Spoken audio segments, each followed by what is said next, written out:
Hi, I'm Swan. I work at Glasgow Kelvin College. I'm a course team leader for supported learning. I'm Margaret Dalgleish. I used to work at North Glasgow College when we did the project, and I was a lecturer in the supported learning section, and I did this project with one of my classes.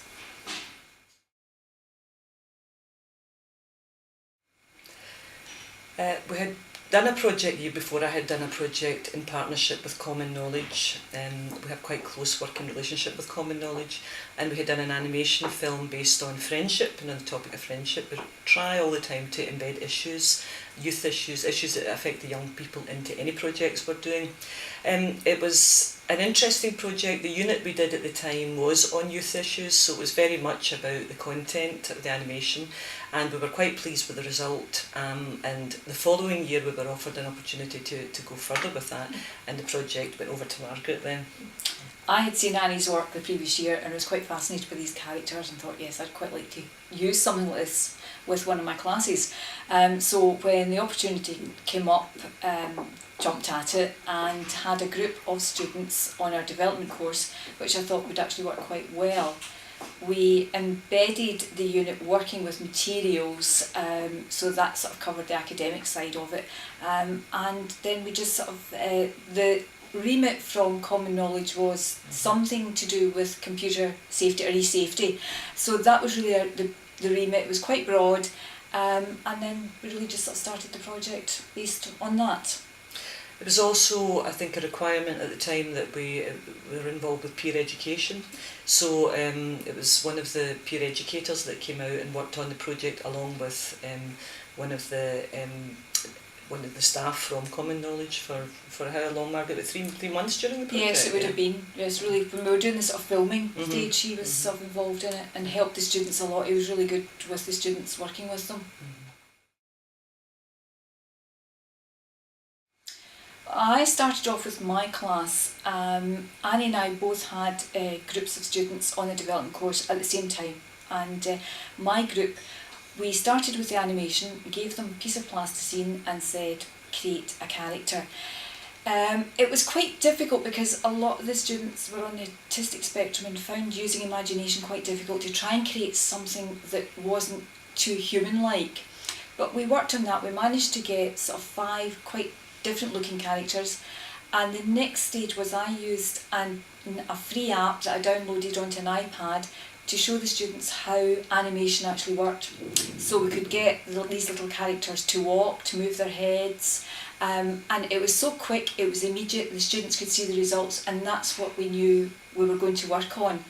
And then Annie's class, you were involved in drama. Yeah, so I was looking at some of the issues involved, and I was working on in voice work as well, because we're going to use voice over performance in the animation. But we began to run into problems, as you always do, when we have to try and find a structure for the performance, and we had a big set that we'd had made the year before, where it was made of wood.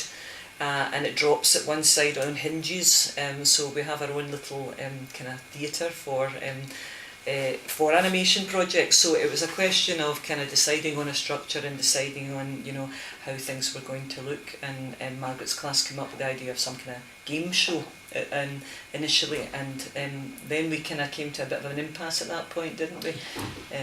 We sort of thought, we looked at various quiz shows that were on television, which ones that we liked, which ones we could maybe use, which ones would be possible for answering questions on eSafety, and they came up with sort of ones a bit like, I think Who Wants to Be a Millionaire was one, but then that would only have really involved one character, whereas we had 6 characters we wanted to try and incorporate. So we took various parts from quiz shows and then sort of pulled it together. I think the next stage was we took our 6 characters, who would be our contestants, and we then gave them personalities. We added extra features to them, like hair, hats, ties, just to try to work out our personality of them. Some of them were quite quiet, some were quite loudmouth, some were quite cheeky, and then we had our 2 characters who would be the quiz master and another character had been created, and he was going to be our resident expert who would correct the answers if they were wrong.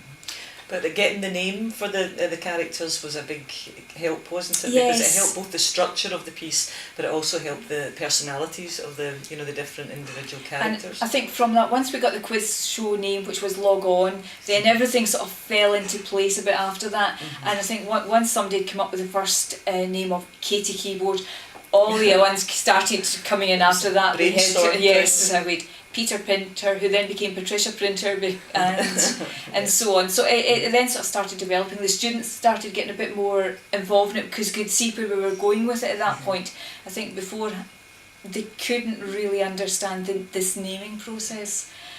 We also looked at what sort of sounds we would need, looked at making sure that they were available for us to use without copyright, things like that.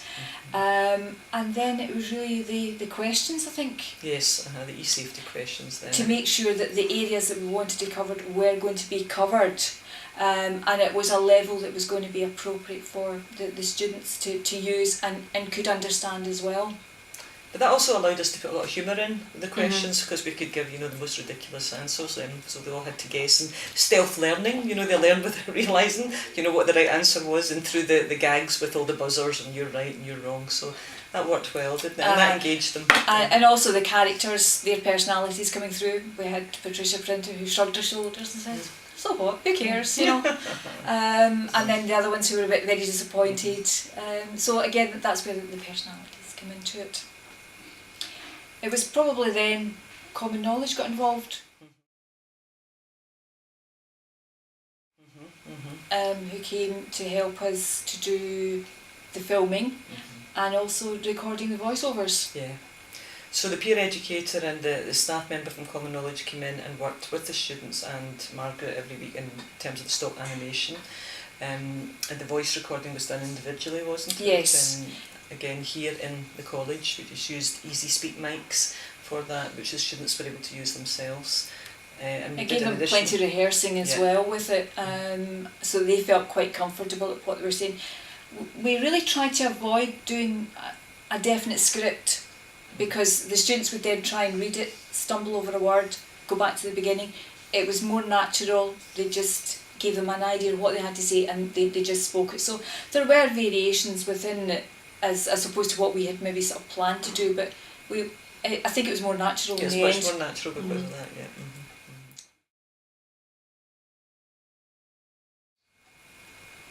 I think they were really impressed when they saw the finished results, hearing their voices, seeing their little characters on the screen.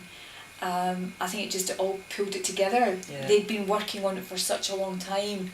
This was just really, it was quite an achievement. There was real ownership about it, wasn't it? They yes. Really, it was their piece, and we showed it up in the lecture theatre to all the department and to various staff members, and they really enjoyed that as well, as the fact that, that was ours, and it was, it is very engaging, and it's very much what they would like to see, lots of colourful, like the animation, many of them still enjoy animation, to watch themselves, so I think they enjoyed sharing that and knowing that they were very much part of that. I think the fact they actually all worked together as well, just because of the situations in college, we had a lot of times where Annie either had to take the 2 classes or I took the 2 classes, which did work well because Annie was doing drama with her group, so we could actually work on voiceovers. They all participated. Everybody had a part. There was nobody who was left out. Yeah. Everybody did, between the 2 classes, had a voiceover. So it was very much working all together, and I think that was quite an achievement that we did actually all work together. For the students as well, a lot of them tend to be a bit more isolated, don't like sharing things, but this was a whole project that they did work on.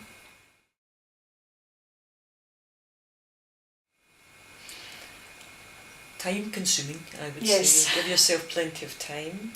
Decide what your learning outcomes are going to be. So, because as we said, Margaret and I have both done 2 entirely different units, and I could think of at least another dozen that we could embed into this. But the problem is, you know, you have to focus on what it is you want from that project, and if, you know, if it's the performance aspect, that's one thing. If it's the eSafety aspect, if it's the art and design aspect, it's wonderful that they're getting it all, and it's, you know, that's one of the great benefits of doing a project like that. But from the point of view of to keep yourself sane, you need to know exactly what you're going to achieve by the end of it.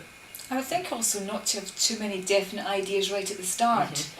I think we started off by doing just a very simple animation with a lump of plasticine, make it into a character.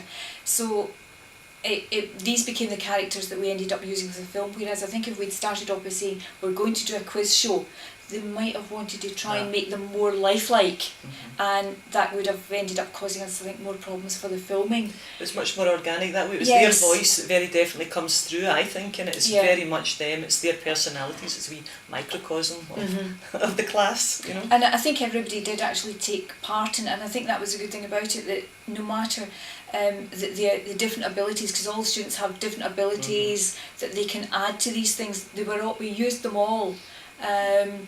Some of them were very good at speaking, others were very good at this sort of very fine dexterity, the movement for doing the animation. Others had more ideas for the individual characters as well. Or even the decor of Yes, it, you know, for the that set design, as it were, and, you know, lighting. Suggesting the names. I think it was maybe go in with it with a fairly open mind and be prepared to change, alter and adapt as the sort of process moves on. And reach the impasse. You always reach it, where you just get to the point where you think, it's all there, but I don't know how quite to put it together, and then something happens where it's suddenly you have something to hang it all on, and then ideas just kind of just develop from that, don't they? They grow off one another. Yes, and I think because the ideas were created by the students, they feel it is their project. It wasn't our project that they were having to do. They took a real ownership of it.